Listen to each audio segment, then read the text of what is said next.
노동의 이로운 배움터 노동리 서당 훈장 한윤성입니다. 이번 영상은 회사에서 소위 정리해고를 당한 사연인데요. 한번 들어보시죠. 며칠 전 회사 사장님이 호출을 하더니 회사가 어렵다고 하면서 실업급여를 받게 해줄 테니 사직서를 쓰라고 했습니다. 저는 그냥 더 이상 다니기 어렵다고 판단했고 자진하여 권고사직을 받아들이고 다른 일자리를 알아보는데 쉽게 자리가 나지 않았습니다. 그러다가 회사에서 제가 있던 자리에 채용 공고를 낸 것을 알았습니다. 회사가 어렵다고 나가라고 하더니 제가 나가고 며칠 안 돼서 채용 공고를 냈더라고요. 너무 억울한데 어떻게 할 수 있을까요?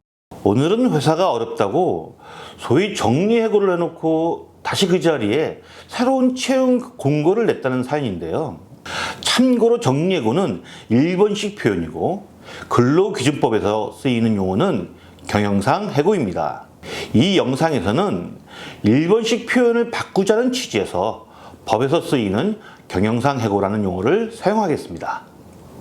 경영상 해고와 우리가 흔히 말하는 해고의 차이는 무엇인지 궁금해요.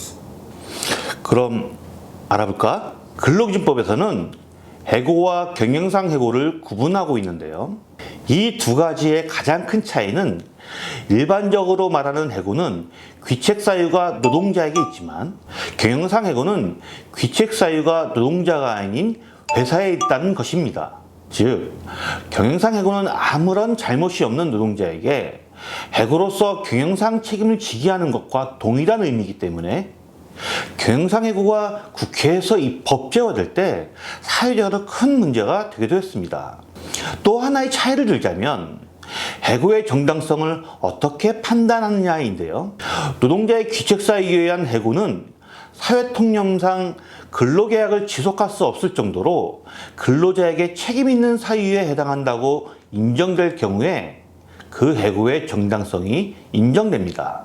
반면 경영상해고는 첫째, 긴박한 경영상 필요가 있는지 여부, 둘째, 해고 회피 노력이 있는지 여부, 셋째, 합리적이고 객관적인 해고자 선정 기준이 있는지 여부, 넷째, 해고하기 50일 전 근로자 대표와 협의를 했는지 여부를 따져서 이 모든 것이 인정되어야 그 해고의 정당성이 인정됩니다. 이와 같은 사례를 보면 회사가 어렵다고 했으니까 일단 경영상 해고의 첫 번째 정당성 요건인 긴박한 경영상 필요가 있는지부터 판단해야겠네요. 회사가 상황이 안 좋다고 해고하고 나서 다시 사람을 채용하면 상황이 안 좋다는 말은 거짓말 아닌가요? 사실 그렇게 볼 수 있지. 앞에서 말씀드린 긴박한 경영상 필요가 있다는 것은 경영상 해고를 해서 인건비를 줄여야 할 만큼 재정적 어려움이 커야 한다는 것을 의미하는 것인데요.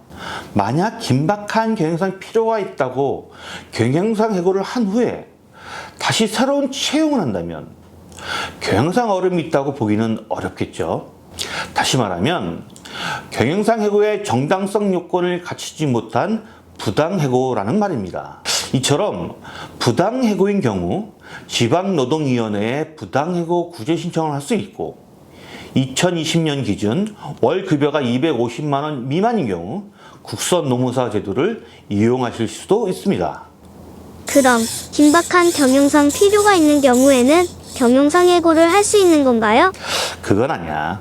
경영상 해고는 앞에서 말한 네 가지 요건을 모두 갖춰야 정당한 해고가 됩니다. 만약 긴박한 경영상 필요가 있다고 인정되더라도 어떠한 해고 회피 노력 없이 바로 해고한다면 그것도 부당해고가 됩니다. 예를 들어서 회사에 계속 채권자가 찾아오고 독촉 전화가 오고 누가 봐도 회사가 어려운 경우에 있다고 가정해보죠. 그러다가 어느 날 갑자기 상사가 나를 불러서 회사 사정이 어려운 것을 감안해서 그만두라고 한다면 이것 또한 부당해고가 될 확률이 높습니다. 왜냐하면 해고를 회피하기 위한 어떠한 노력도 하지 않았기 때문이죠. 이 해고 회피 노력은 해고는 최후의 수단으로 사용되어야 한다는 노동법의 기본 이념을 제대로 표현한 것이라고 할 수도 있습니다. 또한 경영상 해고는 일반적 해고와 달리 회사의 기책 사유로 해고하는 것이기 때문에 누구를 해고할 것인가 하는 기준이 매우 중요합니다. 근로기준법에서는 합리적이고 공정한 기준에 따라 대상자를 선정해야 하며, 이 경우 남성이냐 여성이냐를 기준으로 하는 것은 금지하고 있습니다. 마지막으로 해고를 하려는 날의 50일 전까지 근로자 대표와 성실하게 협의하도록 규정하고 있습니다.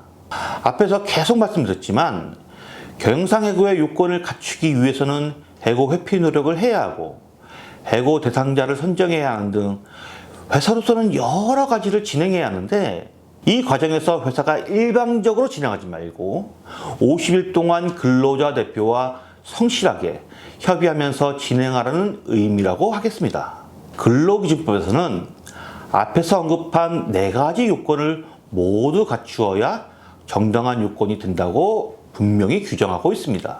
그런데 이 50일 전 사전협의와 관련해서 대법원은 협의라는 것은 합의와는 다르게 법적 구속력이 없는 것이기 때문에 설령 이 협의를 거치지 않았다고 하더라도 부당해고는 아니라고 하고 있어서 학계에서 많은 비판을 받고 있습니다. 지금까지의 내용은 참고만 하시고 개별적인 상담은 반드시 성동근로자복지센터와 같은 전문 상담 기관에 문의하시기 바랍니다. 이상 노동의 이로운 배움터 노동이 선생이었습니다. 감사합니다.